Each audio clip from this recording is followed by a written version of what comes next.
नमस्कार विद्यार्थी मित्रांनो, काल झालेलं लेक्चर आपलं होतं आयोनायझेशन एनर्जीवरती. त्याचप्रमाणे आपण आयोनायझेशन एनर्जी म्हणजे काय बघितलं होतं.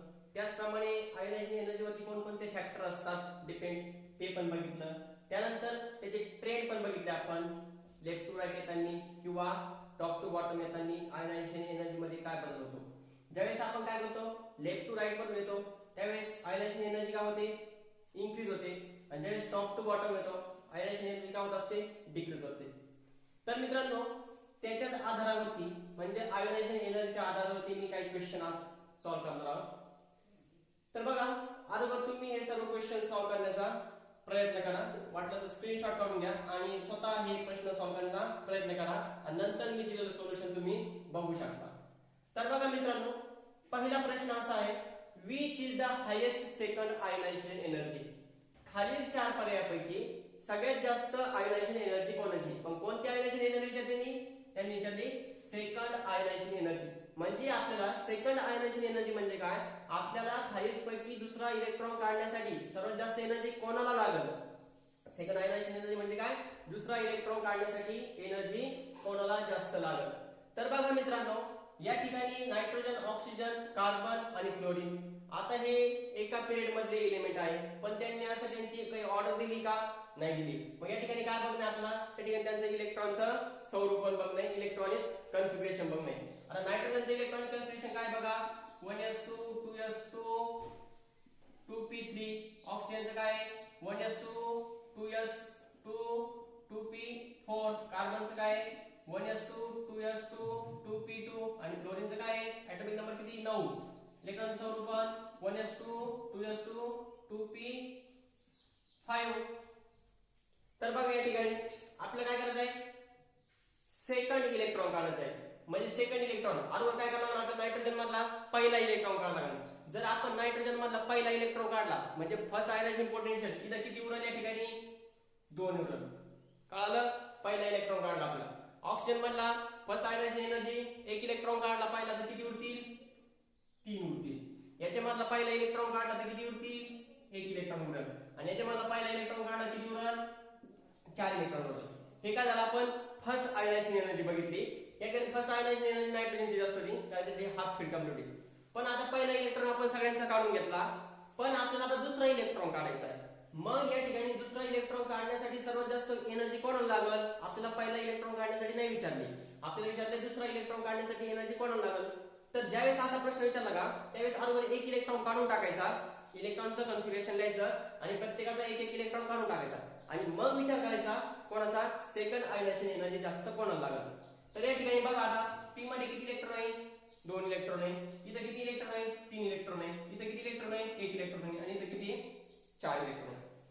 तर आपण बघितलं होतं, जर एखाद्या शेलचं एखाद्या सबसेलचं हाफ फील्ड कंप्लीट असेल किंवा फुल फील्ड कंप्लीट असेल, त्याला काय लागते, जास्त एनर्जी लागते. मग या ठिकाणी जी सेकंड आयोनायझेशन एनर्जी म्हणजे दुसरा इलेक्ट्रॉन रिमूव्ह करण्यासाठी पहिला इलेक्ट्रॉन तर आपण सगळ्यांचा रिमूव्ह केला, पण आपल्याला दुसरा इलेक्ट्रॉन रिमूव्ह करायचा आणि दुसरा इलेक्ट्रॉन रिमूव्ह करण्यासाठी सर्वात जास्त एनर्जी कोणाची असं विचारलं. तर बघा या ठिकाणी जो ऑक्सिजन आहे, ऑक्सिजनची या ठिकाणी काय झालेली, हाफ फील्ड कंप्लीट झालेली, त्याचं अर्ध पूर्ण झालेली पी जी सबशेल आहे. त्यामुळे हा जो दुसरा नंबर 2 ला जो इलेक्ट्रॉन काढायचा आपल्याला, पहिला इलेक्ट्रॉन काढण्यासाठी तो इझिली देऊन टाकेल.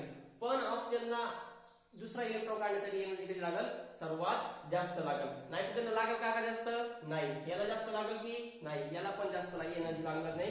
कशासाठी, दुसरा इलेक्ट्रॉन काढण्यासाठी. म्हणजे सेकंड आयोनायझेशन एनर्जी ती सर्वात जास्त कोणाची राहणार मित्रांनो, ऑक्सिजनची सर्वात जास्त आयोनायझेशन एनर्जी राहणार आहे. पण कोणती, सेकंड आयोनायझेशन एनर्जी. तर फर्स्ट आयोनायझेशन एनर्जीचा विचार केला असता तर नायट्रोजनची फर्स्ट आयोनायझेशन एनर्जी असती. नंतरचा क्वेश्चन बघा, which of the following has the highest value of ionization energy. खालीलपैकी सर्वात जास्त आयोनायझेशन एनर्जी कशाला कोणाची असते. तर आयोनायझेशन एनर्जी म्हणजे काय ते तुम्हाला सर्वांना माहिती आहे. आपल्याला काय करायचं, फक्त शेवटच्या कक्षेवरून इलेक्ट्रॉन काढून टाकायचा. तर बघा मित्रांनो, या ठिकाणी आपल्याला 4 ऑप्शन दिलेत आणि 4 ऑप्शन पैकी विचारले की खालील सर्वात जास्त आयोनायझेशन एनर्जी कोणाची. तर बघा, फॉस्फरस, सिलिकॉन, मॅग्नेशियम, अॅल्युमिनियम. हे एका ट्रेन नुसार पण नाही, अगोदर ट्रेन नुसार म्हणलं तर अगोदर मॅग्नेशियम यायला पाहिजे होता, नंतर अॅल्युमिनियम यायला पाहिजे होता, नंतर फॉस्फरस, नंतर सिलिकॉन असे यायला पाहिजे. या ठिकाणी तुम्हाला अगोदर बघायचे ते एका ग्रुप मधले एलिमेंट आहे की एका पिरियड मध्ये एलिमेंट आहे. आणि जर दोन्ही मधले असेल तर त्याचे जे फॅक्टर आहे ते फॅक्टरचा आपल्याला काय करायचं वापर करायचा. हे कोणत्या ग्रुपमध्ये पण नाही, एका सिरियली आणि कोणत्या पिरियड मध्ये पण नाही. तर या ठिकाणी आपण काय करूया, जनरली इलेक्ट्रॉनचं कन्फिगरेशन काढू. सरासरी आयनायझेशन एनर्जी पूर्ण इलेक्ट्रॉनिक कन्फिगरेशन वरतीच अवलंबून आहे, किंवा नंतर एखादा न्यूक्लिअर चार्ज वरती डिपेंड आहे, आणि आयोनिक साईज वरती थोडेफार क्वेश्चन या ठिकाणी विचारले जातात. पण जे मेन क्वेश्चन विचारले जातात ते एक न्यूक्लिअर चार्ज वरती विचारले जाईल, किंवा त्याच्या इलेक्ट्रॉनच्या कन्फिगरेशन वरतीच आयोनायझेशन एनर्जी काय होतात, जास्त क्वेश्चन पडतात. तर मी सांगितलं आहे, जर हाफ पीड असेल किंवा फुल पीड असेल त्याला काय असते, जास्त स्टॅबिलिटी असते. तर या ठिकाणी विचारलंय which of the following has the highest value of ionization energy. तर बघा या ठिकाणी आपण फॉस्फरसचा ऍटॉमिक नंबर किती 15 आहे, सिलिकॉनचा किती आहे 14, याचा किती आहे 12, आणि याचा किती आहे 13. तर बघा मित्रांनो, या ठिकाणी आपण असं पण म्हणू शकतो 12 आहे, 13 आहे, 14 आहे, आणि इथे किती आहे 15 आहे. फ्रॉम लेफ्ट टू राईट काय होत असतं, इन्क्रीज होत असते. म्हणजे 15 वाल्याचे आयनायझेशन एनर्जी कसं असतं, जास्त असत. पण आपण इलेक्ट्रॉनच्या कन्फिगरेशन नुसार बघू.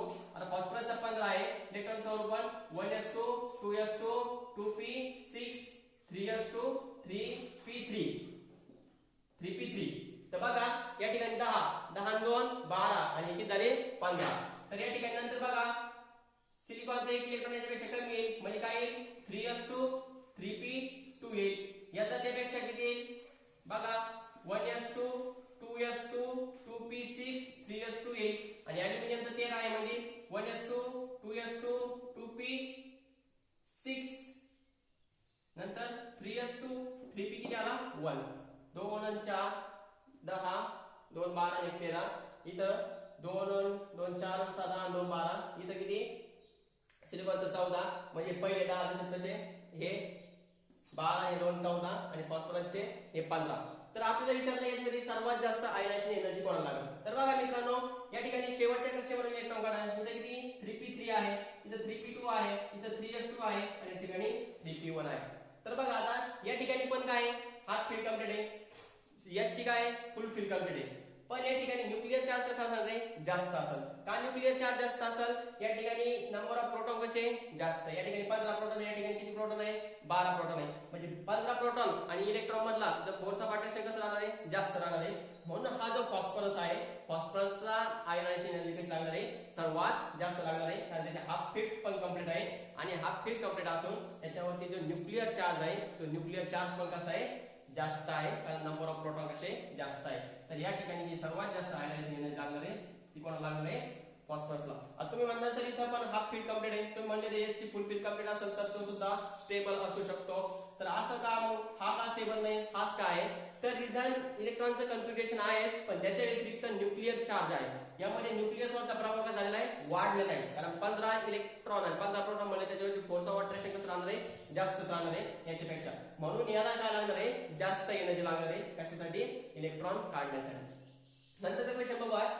The first ionization energy is maximum. आताच आपण बघितलं होतं, the first ionization energy is maximum. सर्वात जास्त आयनायझेशन एनर्जी कोणामध्ये आहे.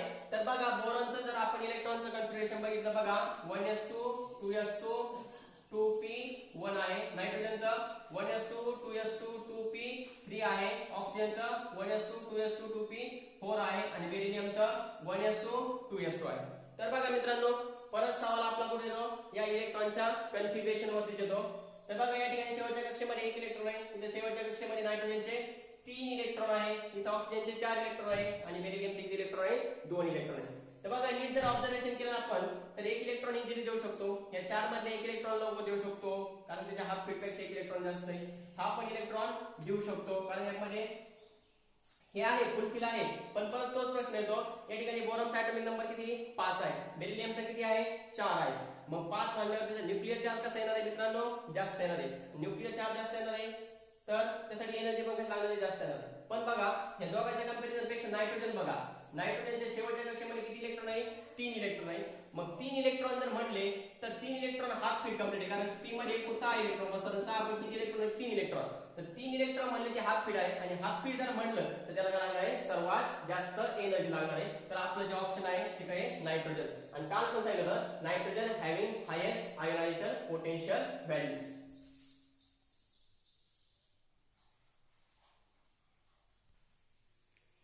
यानंतर बघा मित्रांनो 4th नंबरचा question. The first ionization potential means ionization energy of the sodium, magnesium, aluminum, silicon are in the order. आपल्याला यांची काय सांगायची ऑर्डर सांगायची की सर्वात जास्त आयनायझेशन एनर्जी कोणाची जास्त असेल कशामध्ये या चौघामध्ये. तर आपण जर विचार केला तर सोडियम, मॅग्नेशियम, अॅल्युमिनियम आणि सिलिकॉन हे कसे एकाच ग्रुप मधले एलिमेंट आहे. तुम्हाला माहिती आहे सोडियम नंतर येतो मॅग्नेशियम, नंतर येतो अॅल्युमिनियम आणि नंतर येतो सिलिकॉन. हे जे चारही आहेत हे चारही कसे रे एकाच ग्रुप मधले एलिमेंट आहेत. आता एकाच ग्रुप मधले एलिमेंट आहे तर आपल्याला माहिती आहे आपण ज्यावेळेस लेफ्ट टू राईट जातो म्हणजे काय करतो डावीकडून उजवीकडे जातो आयनायझेशन एनर्जी काय होत असते इन्क्रीज होत असते. मग या ठिकाणी कोणाची सर्वात जास्त पाहिजे सिलिकॉनची जास्त पाहिजे, त्यानंतर अॅल्युमिनियमची, त्यानंतर मॅग्नेशियमची आणि त्यानंतर सोडियमची. हे पहा सिलिकॉन, अॅल्युमिनियम, मॅग्नेशियम, सोडियम इथं आपल्याला ताबडतोब दिसतंय. जसं आपण हे एका पिरियड मधले तुम्हाला कळाले एका पिरियड मधले म्हणजे आपण लेफ्ट टू राईट येताना आयनायझेशन एनर्जी काय असते सर्वात जास्त असते. मग आपल्याला माहिती आहे सिलिकॉनची जास्त असेल त्यापेक्षा अॅल्युमिनियमची कमी असेल, मॅग्नेशियमच्या पेक्षा कमी असेल, सोडियमची सर्वात कमी असेल. पण जर आपण इलेक्ट्रॉनच्या कन्फिगरेशनचा मग विचार करायचा इथं आपण चुकतो, इथं आपण लगेच बरोबर करून आपला आन्सर बरोबर क्लिक करू. पण या ठिकाणी तुम्ही नंतरचा विचार करा की इलेक्ट्रॉनचं कन्फिगरेशन बघा मी काय तुम्हाला सांगितलं एक्सपेक्टेड काय असतं आणि रिलेटिव्ह मध्ये काय असतं. तर बघा सोडियमचं काढून बघा सोडियमचं कसं आहे 1s2 2s2 2p6 3s1. त्यानंतर मॅग्नेशियमचं कसं आहे बघा मॅग्नेशियमचं 1s2 2s2 2p 1s2 2s2 2p6 3s2. नंतर बघा अॅल्युमिनियमचं 1s2 2s2 2p6 3s2 3p1. आणि नंतर बघा या ठिकाणी कोणाला silicon 1s2 2s2 2p6 3s2 3p1.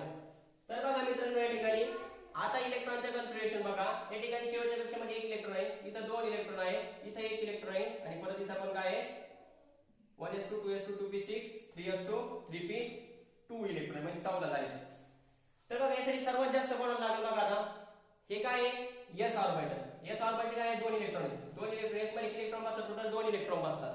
तर ही काय रे फुलफिल आहे म्हणजे या ठिकाणी तुम्हाला सांगितलं होतं जी मॅग्नेशियम आहे ती मॅग्नेशियमला सर्वात जास्त एनर्जी लागणार आहे कोणापेक्षा अॅल्युमिनियम पेक्षा आणि मग अॅल्युमिनियमला कमी लागणार आहे कोणापेक्षा सिलिकॉन पेक्षा.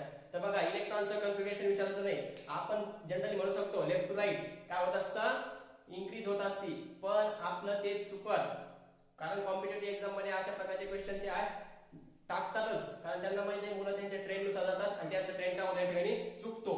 पण या ठिकाणी आपल्या नीट ऑब्झर्वेशन करायचं ज्यावेळेस इलेक्ट्रॉनचं स्वरूप बघायचं मग बघायचा या ठिकाणी लेफ्ट टू राईटचं बघायचं आपल्याला. लेफ्ट टू राईट जर बघितलं सोडियमचं कसं आहे सर्वात कमी येणार आहे, त्यानंतर मॅग्नेशियमची, त्यानंतर अॅल्युमिनियमची, त्यानंतर सिलिकॉनची असं आपल्याला मिळेल. मग सिलिकॉन आणि सोडियम बदलणार आहे का नाही कारण लेफ्ट टू राईट म्हणल्यावर सोडियमची सगळ्यात कमी राहणार आहे सिलिकॉनची सगळ्यात जास्त राहणार आहे. बरं हे दोन तर कन्फर्म आहे. मग राहिला प्रश्न आता मॅग्नेशियम अॅल्युमिनियमचा प्रश्न राहिला. तर या ठिकाणी मॅग्नेशियमची जास्त अॅल्युमिनियमची कशी कमी हे चिन्ह म्हणजे काय या ठिकाणी मॅग्नेशियमची जास्त अॅल्युमिनियमची कमी. तर आपल्याला इथं काय आलं मॅग्नेशियमची जास्त आहे कशामुळे कारण s ऑर्बिटल आहे ती फुलफिल आहे म्हणून मॅग्नेशियम मधून इलेक्ट्रॉन काढण्यासाठी काय लागणार आपल्याला सर्वात जास्त एनर्जी लागणार कशापेक्षा अॅल्युमिनियमपेक्षा. तुम्ही म्हणता ना अॅल्युमिनियम जर इकडून इकडे जर गेलं तर अॅल्युमिनियमची जास्त पाहिजे मला मान्य आहे आणि मी सांगितलं की लेफ्ट टू राईट काय होते आयनायझेशन एनर्जी इन्क्रीज होते. पण या ठिकाणी इलेक्ट्रॉनचा कन्फिगरेशन जर विचार केला तर हा एक इलेक्ट्रॉन तो इझिली देऊन टाकल पण मॅग्नेशियम हा इलेक्ट्रॉन लवकर इझिली देणार नाही म्हणून आपलं जे ऑप्शन आहे option correct first. Okay then the element with highest value of ionization potential खालील पैकी कोणत्या एलिमेंटची highest value of ionization energy किंवा आयनायझेशन पोटेन्शियल आहे. तर बघा मित्रांनो या ठिकाणी विचार करा इथं पोटॅशियम आहे इथं हेलियम आहे इथं हायड्रोजन आहे इथं झेनॉन आहे.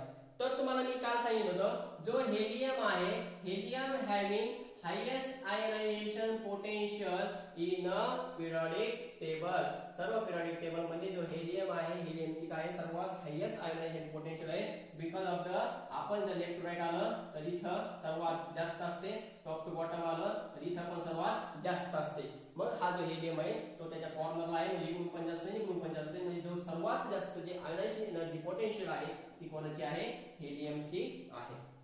नंतरचे which of the following elements having the highest ionization energy खालीलपैकी कोणत्या एलिमेंटची सर्वात जास्त आयनायझेशन एनर्जी आहे. तर मित्रांनो बघा या ठिकाणी आपल्याला दिलंय neon 3s1 3p1 3s2 3p2 नंतर 3s2 3p3 आणि argon 3d10 4s2 4p2. तर बघा मित्रांनो हे जे आहे ते कंडेन्स इलेक्ट्रॉनिक कन्फिगरेशन आहे. जर आपल्याला जास्त लेंथी मध्ये लिहायचं नसेल इलेक्ट्रॉनिक कन्फिगरेशन तर आपण त्या नोबेल जॅकचा वापर करून त्याला स्क्वेअर ब्रॅकेट मधून या ठिकाणी आपण काय करू शकतो त्याचं इलेक्ट्रॉनिक कन्फिगरेशन घेऊ शकतो. तर बघा निऑन आहे, निऑनचा ॲटॉमिक नंबर किती 10 आहे. 10 आणि 3s2 असेल 10 आणि 10 2 12 आणि 13 म्हणजे ॲल्युमिनियमचा आहे. नंतर 14 सिलिकॉनचा आहे. नंतर 10 आणि 5 15 फॉस्फरसचा आहे. आणि या ठिकाणी आर्गॉन 18 18 28 28 32 आहे. तर बघा या ठिकाणी आपल्याला बघायचं इलेक्ट्रॉनचं कन्फिगरेशन बघायचं. या ठिकाणी P1 आहे, शेवटच्या कक्षेमध्ये 1 इलेक्ट्रॉन आहे, इथे शेवटच्या कक्षेमध्ये 2 इलेक्ट्रॉन आहे, इथे शेवटच्या कक्षेमध्ये 3 इलेक्ट्रॉन आहे, इथे शेवटच्या कक्षेमध्ये 2 इलेक्ट्रॉन आहे. पण बघा हाफ पी कॉन्स कंप्लीट आहे. इथे P मध्ये 1 इलेक्ट्रॉन आहे, तो इझिली देऊन टाकल.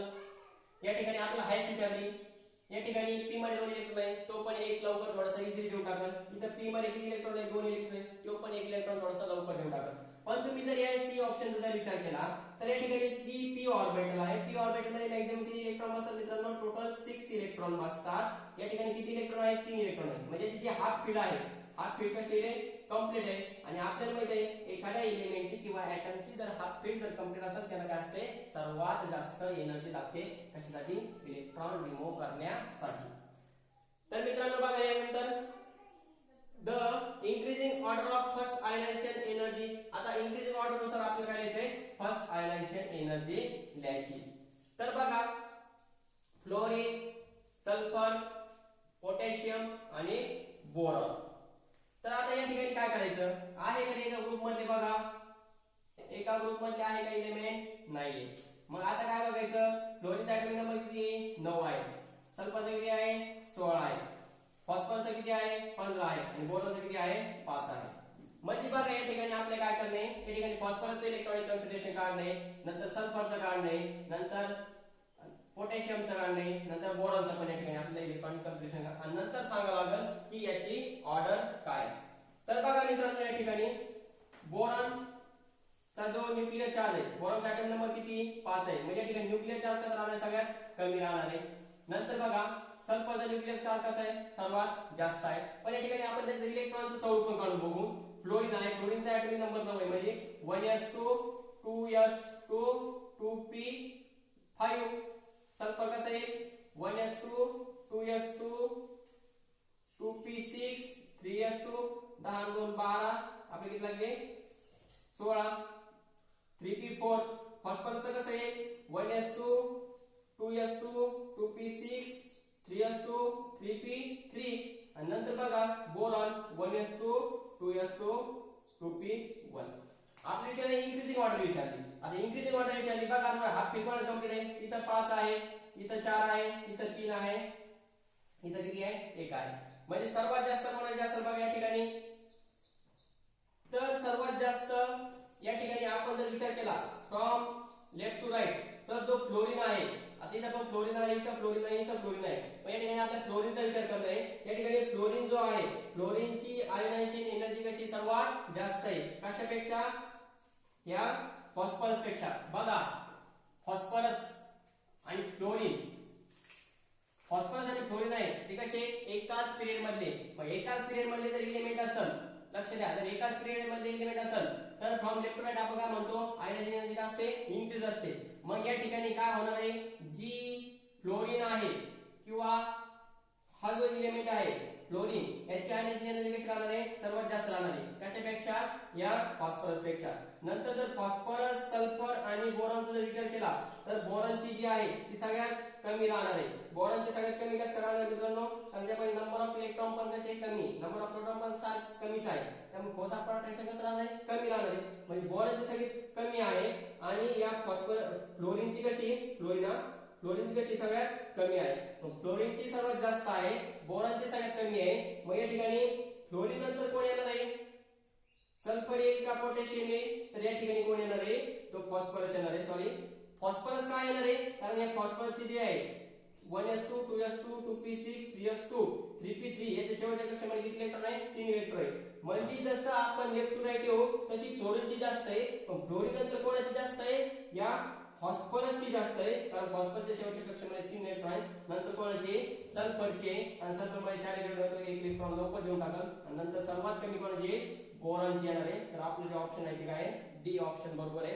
परत बघा डीच का बरोबर आहे, इंक्रीजिंग ऑर्डर नुसार विचारलं तर फॉस्फरस आणि क्लोरीन हे एकाच ग्रुप मधले एकाच पिरियड मधले एलिमेंट आहे.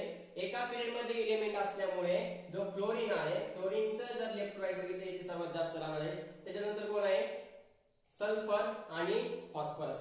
तर या ठिकाणी सल्फरचा फॉस्फरसचा जर विचार केला या ठिकाणी तर फॉस्फरचे काय झाले, जास्त येणार आहे कोणापेक्षा, सल्फरपेक्षा. कारण त्यात 4 इलेक्ट्रॉन 1 इलेक्ट्रॉन देऊन टाकतो. समजा एक पी सबशेल आहे, पी सबशेल मध्ये 1 2 3 आणि हे 4 इलेक्ट्रॉन, तर हा जो एक्स्ट्रा इलेक्ट्रॉन तो लवकर देऊन टाकल. पण हा जो आहे फॉस्फरस याच्यामध्ये 3 इलेक्ट्रॉन काय हाफ फिल करणार आहे, म्हणजे तो इलेक्ट्रॉन लवकर देणार नाही. मग जर सल्फर आणि फॉस्फरस मध्ये जर विचार केला तर फॉस्फरसची आयनायझेशन एनर्जी कशी जास्त आहे कोणापेक्षा, सल्फरपेक्षा. सगळ्यात कमी कोणाची, बोरॉनची आहे. तर बघा मित्रांनो, अशा प्रकारे आपल्याला काय झालं पाहिजे, क्वेश्चन सॉल्व्ह झाले पाहिजे. तुम्ही क्वेश्चन सॉल्व्ह करण्याचा काय करा, प्रयत्न करा. मी पण तुम्हाला ग्रुपवरती काही क्वेश्चन टाकत आहे. काही अडचणी आल्या तर मला विचारा जा, मेसेज वरती विचारा जा, सर हा प्रॉब्लेम मला, हा टॉपिक मला समजला नाही. आणि होईपर्यंत तुम्ही काय करा, थोडेसे जास्त प्रश्न सॉल्व्ह करण्याचा प्रयत्न करा.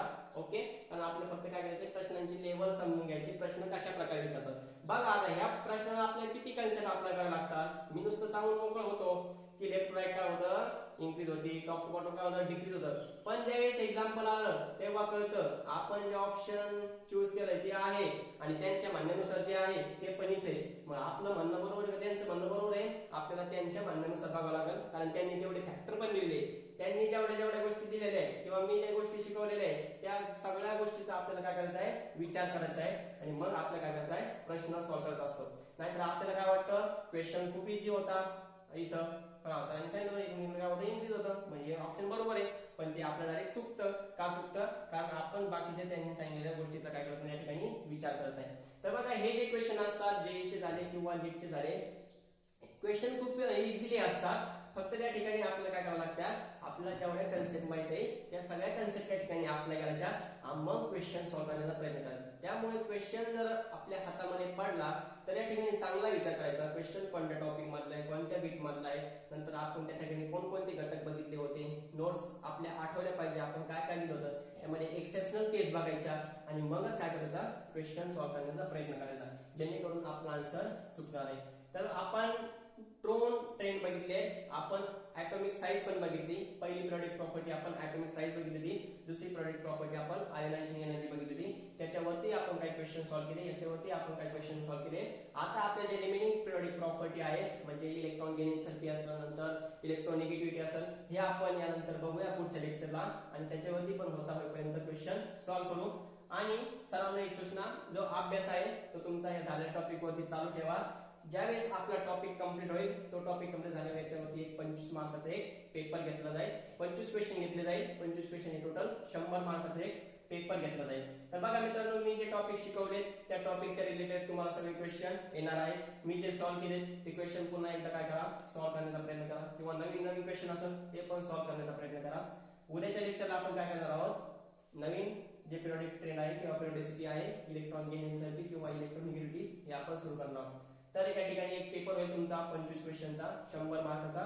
तर त्याची तयारी ठेवा. त्या ठिकाणी असे मल्टिपल क्वेश्चन विचारले जाणार, ऍटॉमिक साईज वरती विचारला जाणार, किंवा आयोनायझेशन एनर्जी वरती विचारला जाणार, किंवा आपण जे सुरुवातीला बेसिक बघितलं क्लासिफिकेशन मॉडर्न पिरियोडिक टेबल, त्याच्या आधारावरती पण या ठिकाणी क्वेश्चन विचारले जाणार. तर तयारी आतापासून ठेवा तयारी. मी तुम्हाला नोट्स सुद्धा प्रोव्हाइड करेन. वाटलं तर मी ज्यावेळेस चॅप्टर संपेल त्यावेळेस चॅप्टर वरती मी तुम्हाला जी हँड रायटिंग नोट्स आहे, माझ्याकडे एक पीडीएफ आहे, ती पीडीएफ मी तुम्हाला काय करेन, सेंड करेन. तुम्ही ते एकदा काय करा, चांगली रीडिंग करून घ्या ठिकाणी. आणि मी ज्या नोट्स फळ्यावरती लिहितोय माझ्या हँड रायटिंग मध्ये वेड्या वाकड्या, तर ते सुद्धा तुम्हाला खूप महत्त्वाचं आहे. कारण पेपर तुम्हाला हे थोडंसं आठवलं पाहिजे, पूर्ण थेरी आठवायची गरज नाही. मी जे बोर्डवरती लिहून देतोय तेच तुम्हाला काय तुमच्यासाठी महत्त्वाचं आहे. तर बघा, पेपरची पण तयारी करा. आपलं चॅप्टर 2-4 दिवसात फिनिश होईल आणि त्याच्यानंतर आपण 1-2 दिवस एमसीक्यू सॉल्व्ह करून पूर्ण टॉपिक वरती, आणि नंतर त्याच्यावरती काय ठेवू, आपण पेपर ठेवू. थँक्यू.